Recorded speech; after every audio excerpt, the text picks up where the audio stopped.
Hey, welcome back to Keeping It Real, the IGN movie show. Jim, Ahmad, and Eric Goldman.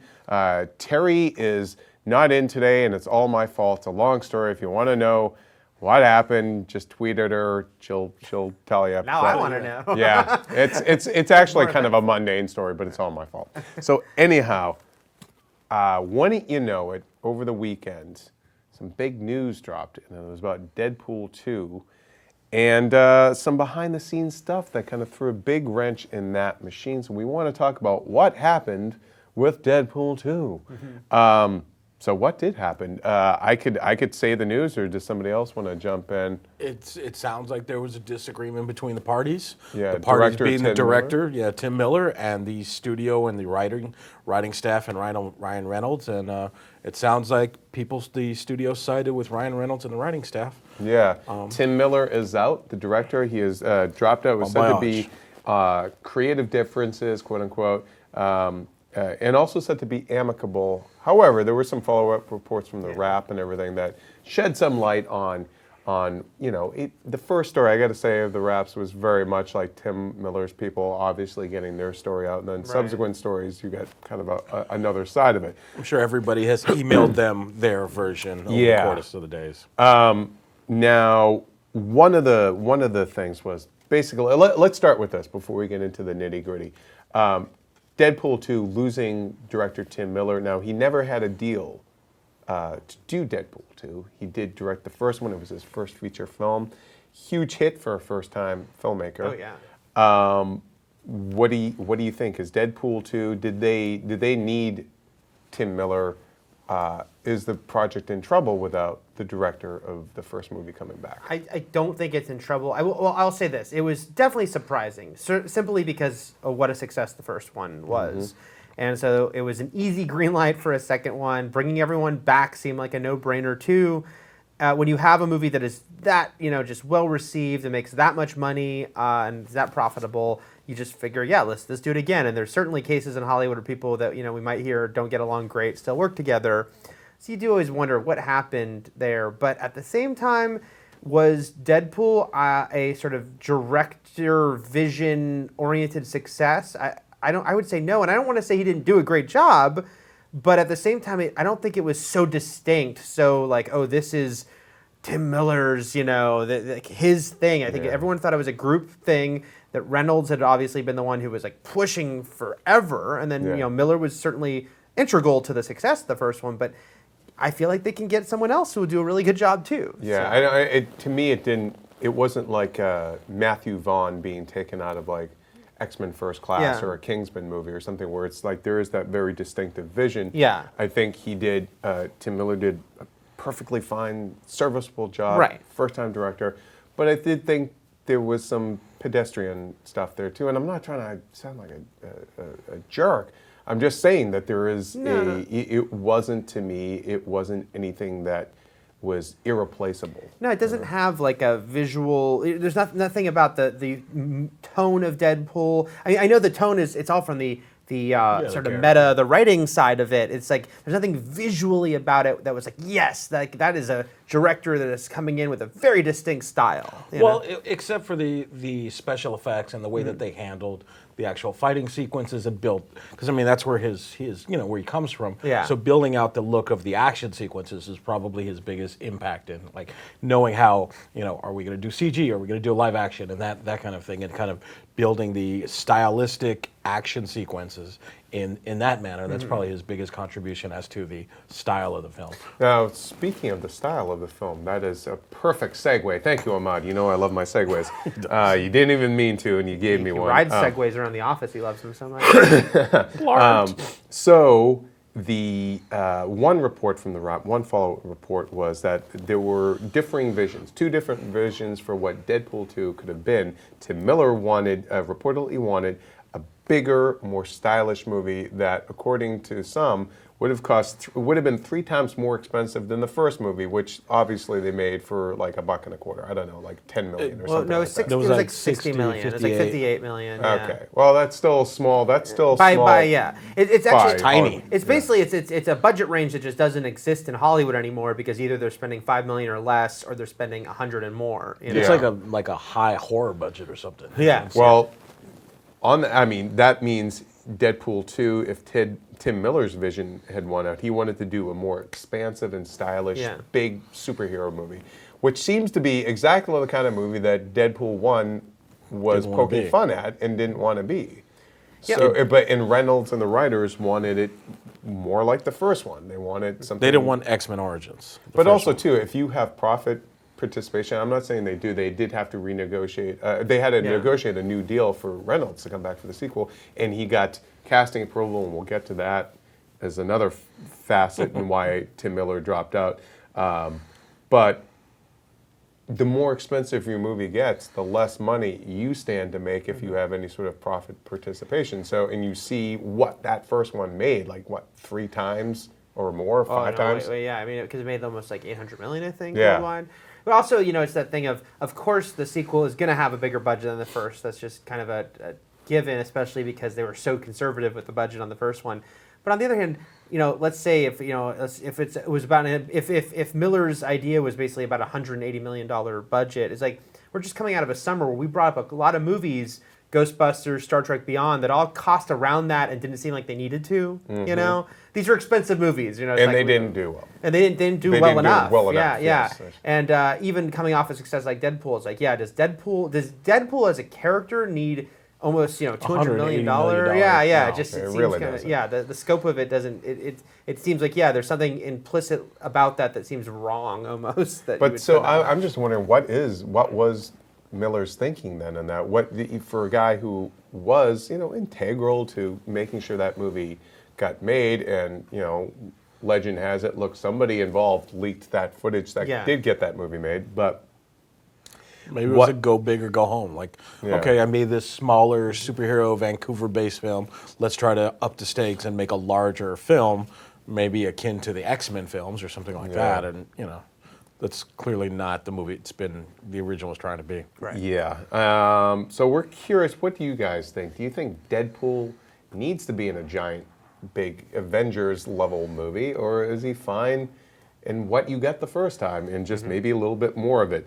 That also, though, makes you think, Deadpool 2, can it kind of avoid sequelitis?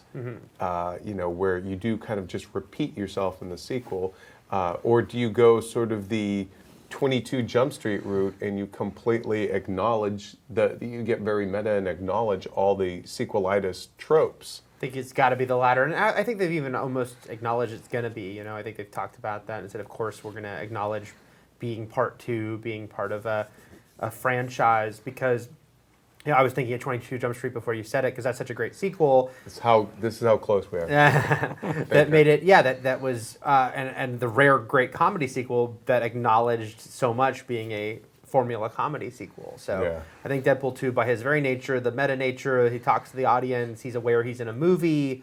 You can have a lot of fun with that idea. Yeah. They even mentioned the casting in the end of the film. So Yeah. Well, another segue. So Cable, one of the stories that I believe it was The Wrap was saying that Ryan Reynolds disliked Tim Miller's pick for Cable, which was Kyle Chandler from Friday Night Lights and Bloodline, and of course King Kong 2005. Yes. But I thought you were that going to say early edition. But early edition. Oh yes, he was also in that, and he was in wasn't he? He was in Zero Dark 30. I almost said yeah. Argo. Yeah. I knew he was one of the CIA guys. But anyways, Ryan Reynolds gets casting approval per his new deal, because that was the first deal Fox went and made was with Reynolds. He is Deadpool. Yeah. You need him more than you need Tim Miller. Yeah. If you lose Ryan Reynolds, nobody wants a Deadpool 2. No. At that point. So One, what do you think it was about Kyle Chandler that maybe Reynolds didn't like? I personally can't see Kyle Chandler as Cable. Yeah. Maybe I've heard rumblings that Fox has wanted Liam Neeson for it for the longest time, and No. they have a long-term relationship with him. But yeah, I don't really see him either. Stephen Lang would have been great. Yeah, he told us himself. He was gunning for it. I'm a giant Friday Night Lights fan. It's one of the best TV shows ever. If you haven't seen it, go check it out. Kyle Chandler is an excellent actor. He was a weird choice for Cable. Both being a couple decades younger than you'd imagine, but also he can play, as Friday Night Lights showed, authority very well, but he's not like grizzled. He doesn't feel like sort of the war-torn guy that Cable is. He can definitely project heroism and authority, but there's other stuff about Cable that he felt like a weird choice for. If you want grizzled, you get like Carl Urban or something like that. Yeah. If you're going younger, Yeah, if you're going in that zip code. Yeah, I think, and we've mentioned Urban before, so he'd be great. He's going to be Scourge the Executioner in Thor Ragnarok, but I mean, that's probably, I don't know, it's probably a one and done role for that, I'm sure Carl Urban is kind of like your go-to guy for jumping into franchises. He was in, people forget, he was in one of the Bourne movies. Yep. He was the bad guy in Bourne 2. He was Dredd, of course. And I think, casting Dredd as Cable would be a great, another meta way to kind of comment on, like, it's not the first time I've done this sort of thing, but hopefully this time we'll make money. Right. And then... he's fun to watch. Yeah, so, we've asked you guys before. We've asked you guys before your thoughts on who should play Cable, but are you disappointed that it sounds like then Kyle Chandler is out? If he was Tim Miller's pick, then it doesn't sound like it's going to happen. Let us know who you think would be a good Cable. Stephen Lang, watch that phone. I just want to know. I want to know if this movie now, do they feel like they have to acknowledge the director change up now? Oh yeah. Yeah, it feels like they have to do something. Well, one thing that came up in the reports about sort of what led to this breakup was that, and then they stopped talking for a while, right around the time the movie came out. And I'm like, and people, you finish a project, it came out, you've been together all the time, you're doing all this press together, maybe you just needed a breather, go home to your wife and kids, maybe worked on a different movie. I'm just saying, let's not... Why do they have to be besties? It's work. That's just some of that's just writing to play up the story. Whatever. It just sounded to me like trying to cast somebody as the bad guy, and I'm like, look, these things happen. So who do you think? What kind of director do we get to replace because we're doing it. Tim Miller. My 2 cents is, you go for somebody who does like digital comedy shorts, like the Funny or Die kind of guys, or if there was ever a chance for somebody to be a breakout from YouTube, probably now is the time. But I don't know. Like, what about like the John Wick guys? Like that feels. What about Joseph Kahn or something like that? Yeah, no, that'd be great as well. Who's that? How do you say Jorma Tacone? Yeah, the guy the island Pop guys. Star and MacGruber. Yep. I think I could see him.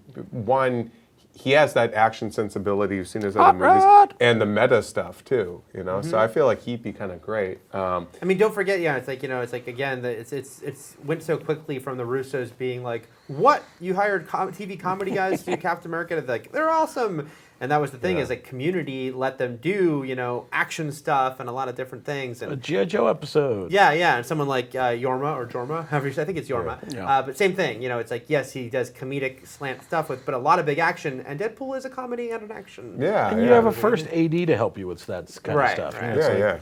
Lucas did it with Return of the Jedi. It's like, you have your main director, and if there's a part where they have a weak spot, you bring somebody in to help you with the action scenes. It's not the end of the world.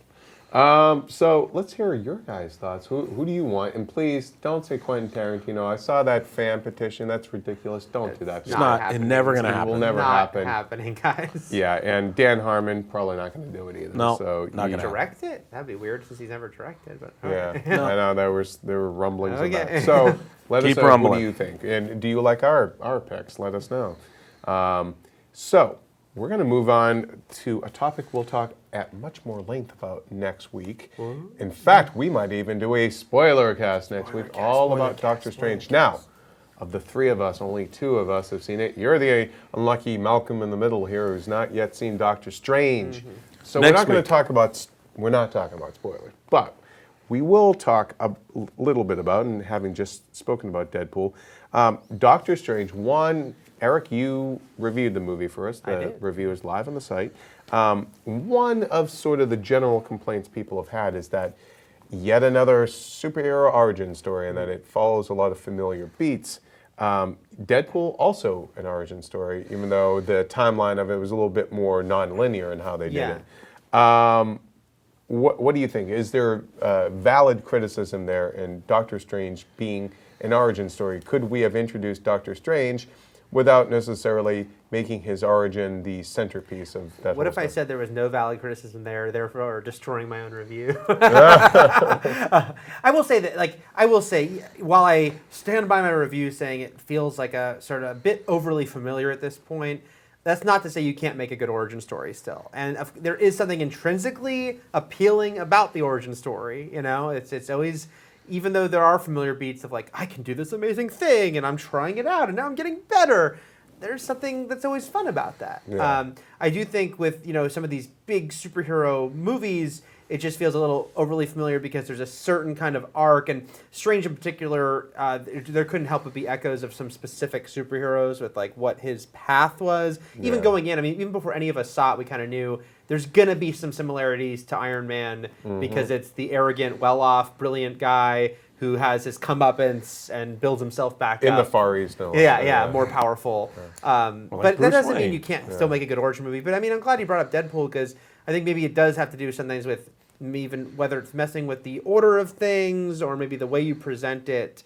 Not to say you can't still do it straightforward, but maybe sometimes it helps to have a little bit, skewed Well, it version. also depends on how much of the movie you devote to the origin story. Yeah. If the origin story is all of Act 1, audience doesn't need that anymore. They don't need a 30 to 40 minute full origin story. And yet Batman Begins was a 2.5-hour origin story that worked because it dealt, it was the foundation for those two Well, films. And it was 10,000 comic book movies ago. Yeah, exactly. But it dove into the psychology of the character, and it needed to reestablish him from the ground up as a human being coming off of a completely different past interpretations of him, where he's just a guy running around in a suit. Now, which is interesting because you go back to Batman '89, which was pretty novel in that they didn't do the origin. They started right in. He's already, I think they described it as fait accompli. Like he's already Batman and he's running around, and you kind of discover it that way. And that was a really smart choice. And I remember reading interviews with Sam Hamm, the screenwriter at the time, back in Starlog magazine. Starlog, I used to love Starlog. But they, that was a very purposeful decision because all the previous drafts of that were they were echoing Superman the movie. Because they were the Tom ultimate Mankiewicz origin story. scripts. Yeah. So Faux Bond. So there's definitely ways so I guess I'm wondering, could you have done Doctor Strange sort of like a Batman '89 where he's already, Doctor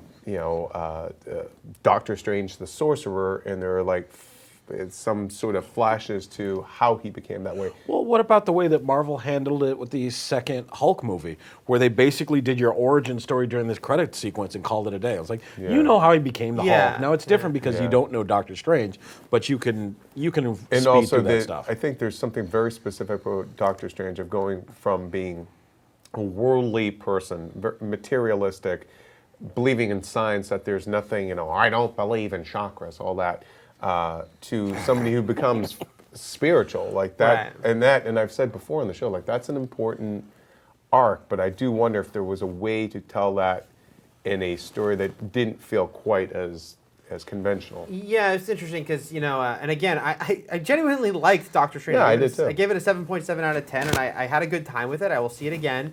But I was thinking about why did I like Ant-Man a bit more than Doctor Strange?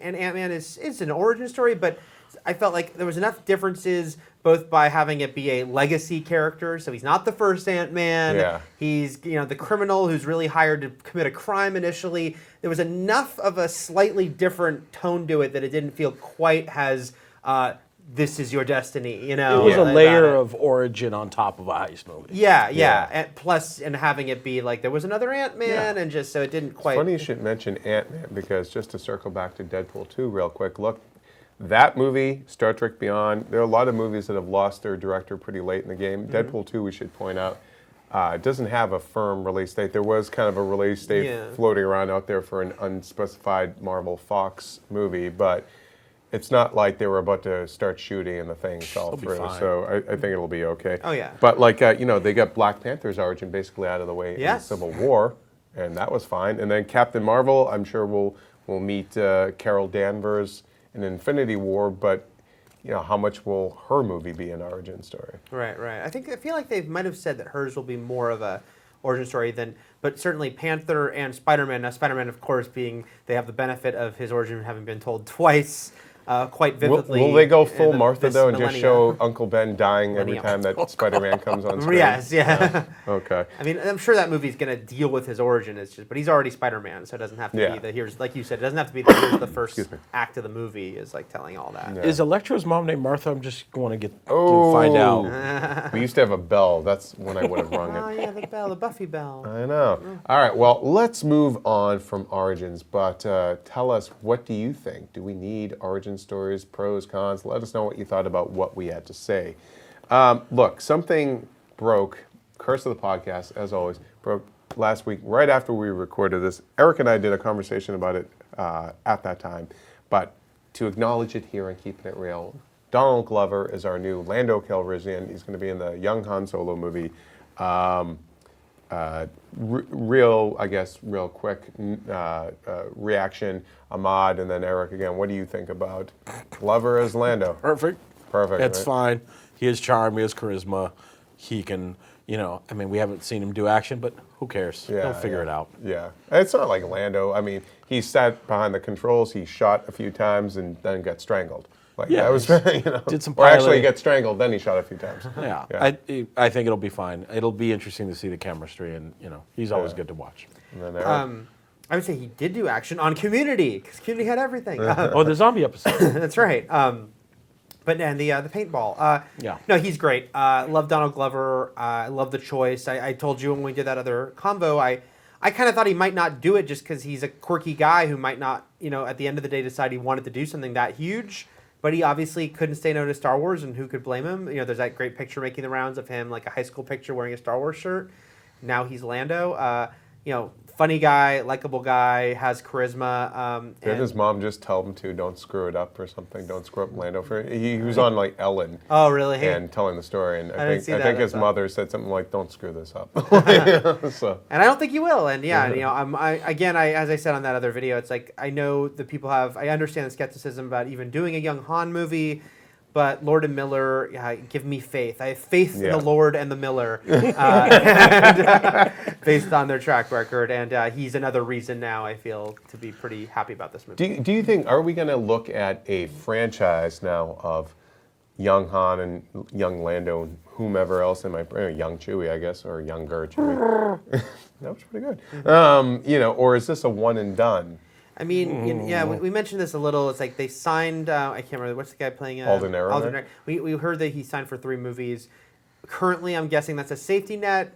But yeah, we don't know. I mean, we've had the conversation before about how I do hope that these Star Wars stories go beyond the familiar characters. Not to say they can't make great movies about the familiar characters, but I want to see some really strange, out there concepts. But if this really took off, Like Jackson the Rabbit? I want him in there. but if they really want to build this like Marvel, it's like who's to say Glover doesn't get his own lead movie, and Alden Reich can pop up in that. Like the Marvel movies have this like Reich. Alden Reich. Yeah. I'll get it Reich in a year Sabak or Diaries. 2 years, whenever that Han movie is. Ehrenreich. Did I say Alden Reich?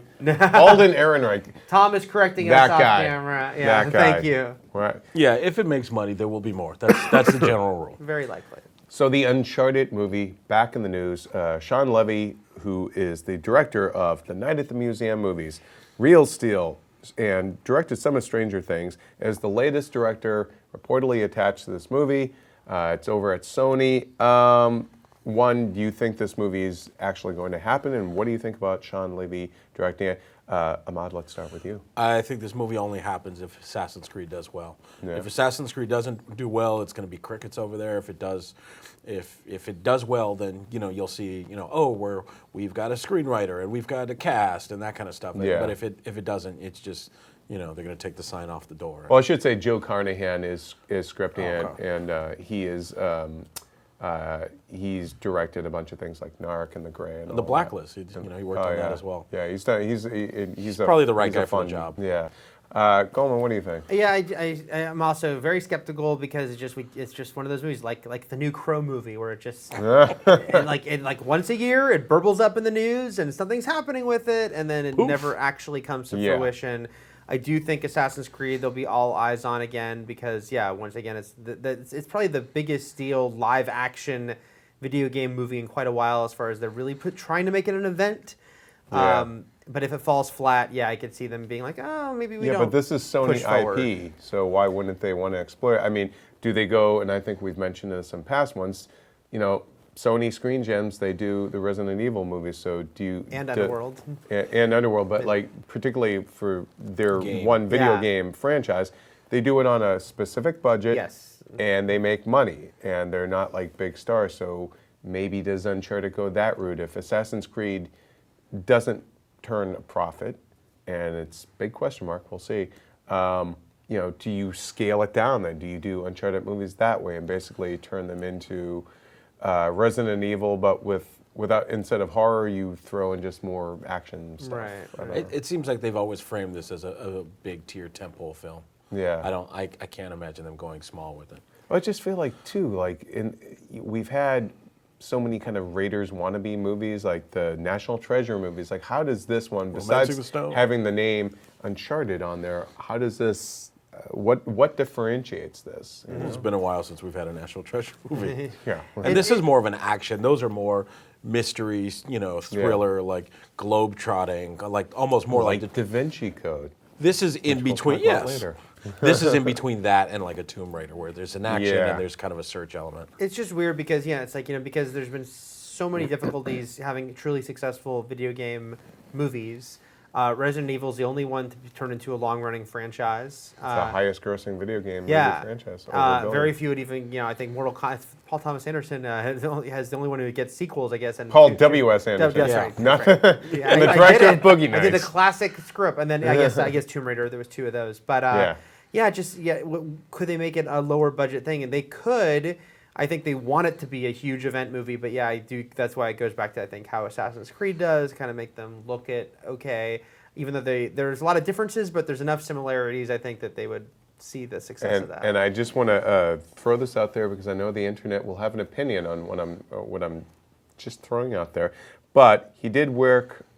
Sean Levy did work with Hugh Jackman in Real Steel, and Hugh Jackman now hanging up the claws as Wolverine. Could he be Nathan Drake? Would he be okay for it? A new franchise? What do you think? Too old for it? What do you think? No, anything's possible. Yeah. I think his name would be a name that would come up for sure. And Yeah. with him ending Wolverine, and Van Helsing didn't happen. He'll have his people being like, you need a new franchise. That would be it's a consideration. I think it's something that would certainly come up. And he's got a sense of humor. He could be good. Oh for it, sure, you know? sure, yeah. All right, let us hear your thoughts about the Uncharted movie and everything we just talked about. One thing related to video game movies that I feel needs to be acknowledged here and keeping it real. It's the end of an era. Uwe Boll, director of Blood Rain, Far Cry, Alone in the Dark, Postal, In the Name of the King, A Dungeon Siege Tale, or whatever that thing was, retiring from directing. But No will he longer hang gonna up be his a filmmaker. boxing gloves? I don't know. Are you challenging him? Hell no. He said that, look, it's just not economically viable to be a filmmaker. He is a guy who is a self-financed filmmaker, and a lot of stories about the raising of that money and all that jazz that, it's certainly interesting stories there. But, love him or hate him. If you actually loved him, let us know, because You're the one. Yeah, but, this is a guy who got things done. He made his movies. They exist. But look, to anyone who's ever tried to get a movie made, this is a guy who went out there and did it. And I on a regular basis. on a regular basis. And I gotta say, like, I do feel a little empathy for him, being like, look, it's just not an economically viable way to live, to be essentially an independent filmmaker, like trying to, he put his own money into things, and it was. Well, I mean, look at most of your favorite like '90s independent filmmakers. John Sayles, yeah. Most of those people are either doing TV or doing commercials Or just writing for or a living, writing or occasionally doing movies. And he has no talent, so he won't be hired in TV.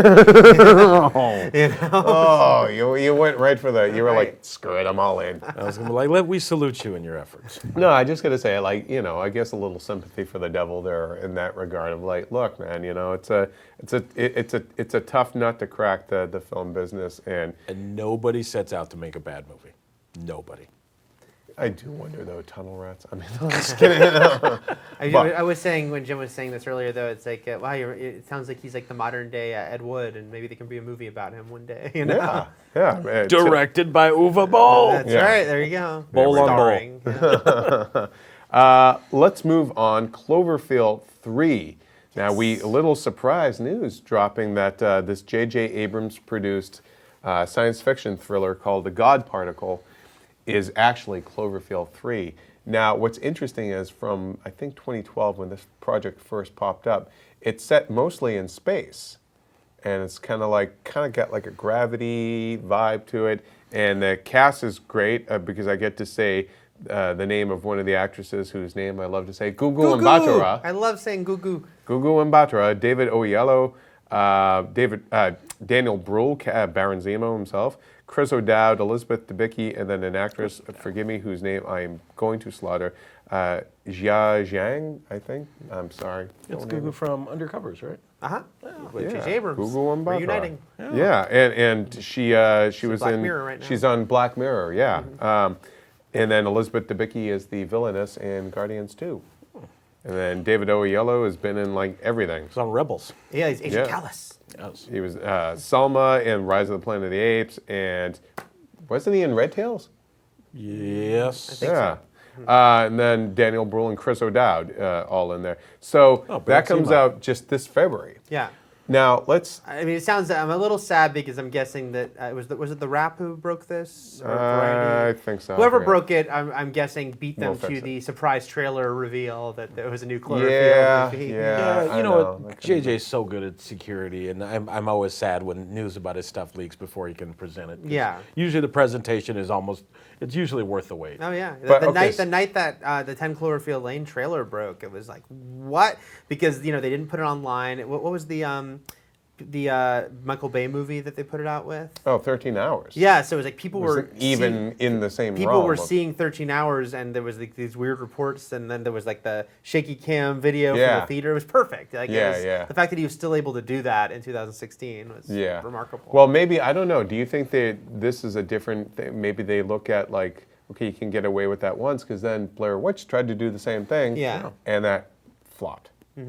So But they were able to keep it a secret for kind of a while. yeah, but maybe they're just saying, okay, how many times can you go to that well of like, oh, we made a secret sequel? Yeah, Like yeah. we've talked about it here. Like, okay, maybe it's just more of a marketing thing. Like we need to.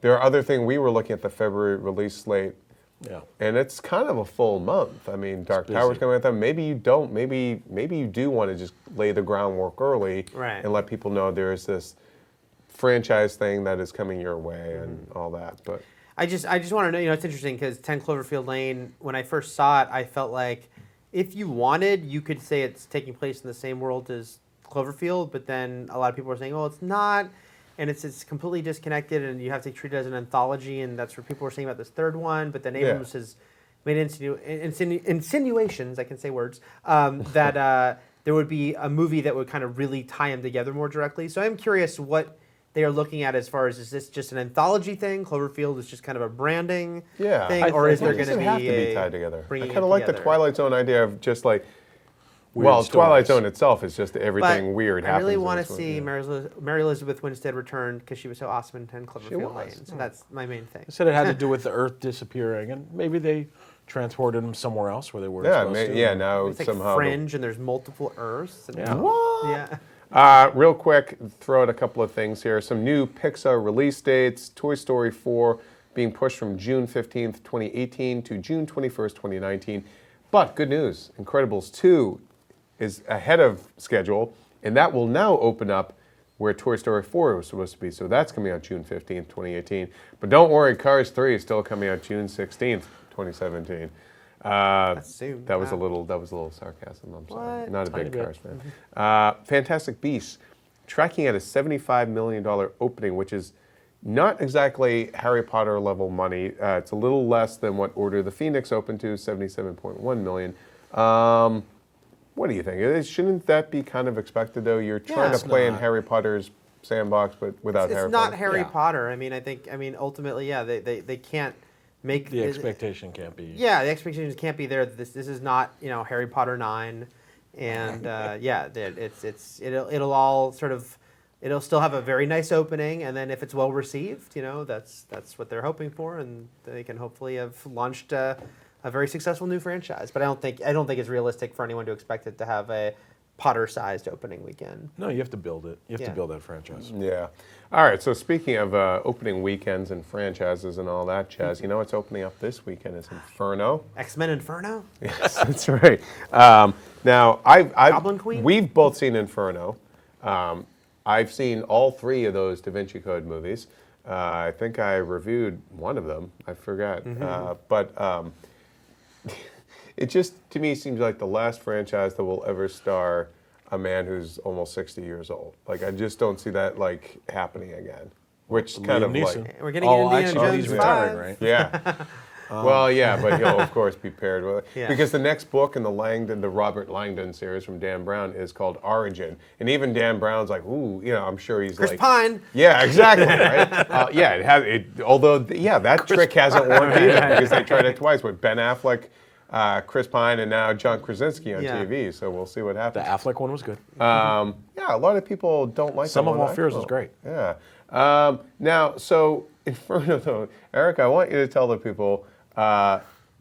Inferno, those movies. What up with that? for you? All I said is that I've never seen a single one of those movies, and I'm pretty sure I will die having never seen one of them, and I think I'm okay with that. I read the Da Vinci Code when everyone was talking about it, and it was completely fine, forgettable. It was exactly the cliche of the airport book, a disposable, and that's what the vibe I get from those movies. And there's nothing about those movies, seeing the trailer, that's like, ooh, this one looks cool. They all look the same, and yeah, there's just nothing that. And I love Tom Hanks, and I love Felicity Jones, and I've liked a lot of Ron Howard's movies, but there's nothing about that movie that actually makes me think, yes, I gotta go check that one out. They're travel logs with mansplaining. Yeah. The performances aren't, I don't think, an issue with this particular film. I thought everybody turned in a good performance there. Yeah. I think it's just there was a disorienting quality to part of it that was a little funny, and Well, that's what makes it different from the last one. I think, oddly enough, that's probably the thing I liked about it. 'Cause I really didn't like the first one, Da Vinci Code. I liked Angels and Demons a little better, but they're both utterly forgettable.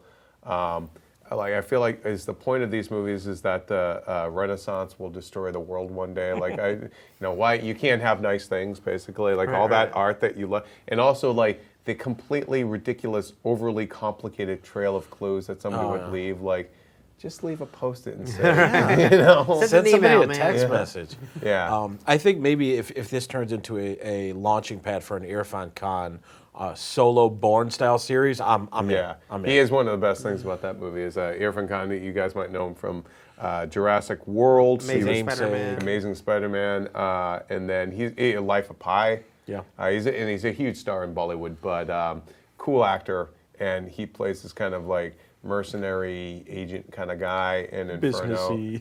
Yeah, and he's really cool in it. Yeah, so I think that movie is tracking to open around 25 million. Of course, next week Doctor Strange opens. And that's, I think, tracking in the 70s that way. So, of course, next week we'll talk at length, full spoilers, about Doctor Strange. But that's going to do it for this week's show. You can send us your thoughts at keepititreal@ign.com. Follow us online at Jim Vevita, at Ahmad Childress. at the Eric Goldman, because the one and only. Yeah, not regular Eric Goldman. The Eric Goldman. That's right. And hopefully we'll grab Terry back at some point one of these days. I'll again hit her up on Twitter at Terry_Schwartz to find out why she wasn't on this week's Keeping It Real. It's all my fault. It's not even that interesting a story. But until next time, for all things movies, comics, and otherwise, keep it here on IGN. Thanks for watching and listening. What?